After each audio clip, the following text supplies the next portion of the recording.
Tour fan agadi. Urgent ಬಂದಲ್ಲ.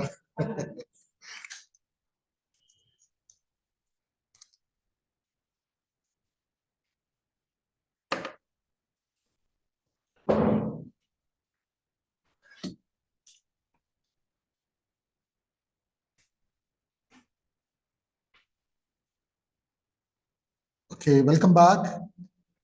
Am I audible now? Yes, Yes, sir. sir. Yes, sir. Yes, sir. Yes, sir. Very Yes, sir. much. Yes. Yes, I'm audible. No issues. Yes, sir. Okay, first of all, I feel sorry for the interruption. No problem, sir. I was telling about when Dr. Nanjan Swami introduced me, I said, is there any other problem? Nanjan Swami said, no more problems, sir. But I don't know, all of a sudden, due to power interruption, I could not continue this session from the place where I was. As such, I was made to move from my department to the HRDC center itself.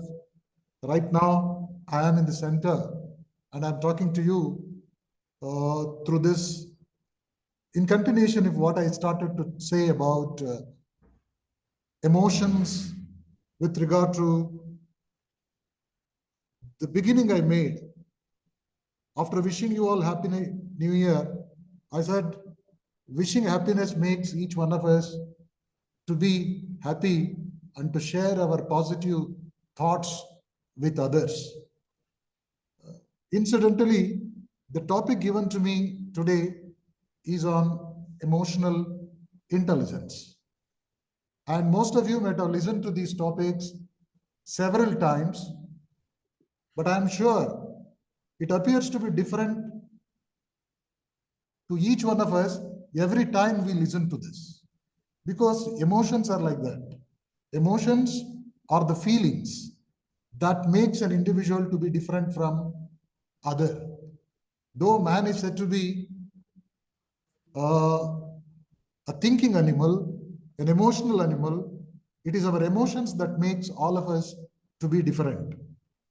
Incidentally, we being the teachers who have the responsibility of molding the behaviors, attitude, aspirations, and hope of the youngsters, at the first instance, we must be in a position to understand the significance of emotions and emotional well-being and imparting the same among our students who are going to be the future leaders and the future citizens of the nation. Therefore, I was about to say it through my other slide when I was showing that emotions set apart individuals. Each individual is different because of the emotions out of which the individual is made up of. In a classroom, when we have a number of students, each individual student is different to us, and each individual comes from different background, expectations, and as such, emotions are also going to be different. These are the days where we could see people talking a lot about frustration, disappointment, hatredness, and unhealthy competition amongst everybody in one or the other way. That is the reason for a sort of deterioration in the happiness quotient of the individuals. It is true that we can see high level of happiness quotient in the underdeveloped countries when compared to the most advanced so-called developed countries. But the fact is that happiness is a relative expression.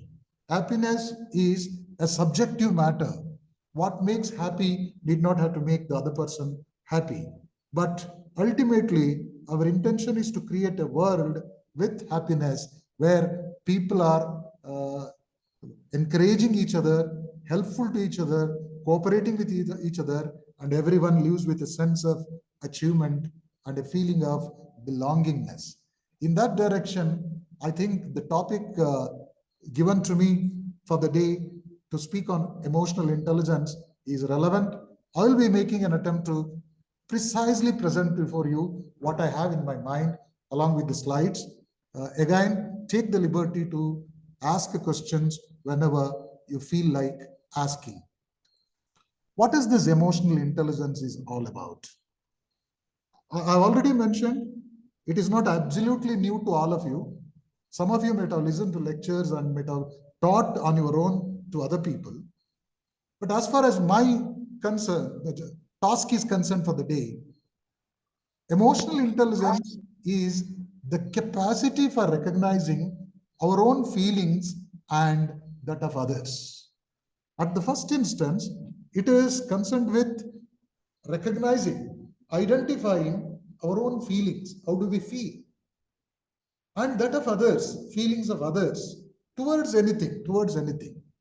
But particularly, as we are studying the subject, as we are concerned with doing something purposefully, we need to relate it to our situation. As teachers, it is our responsibility to understand our feelings when we are inside the class.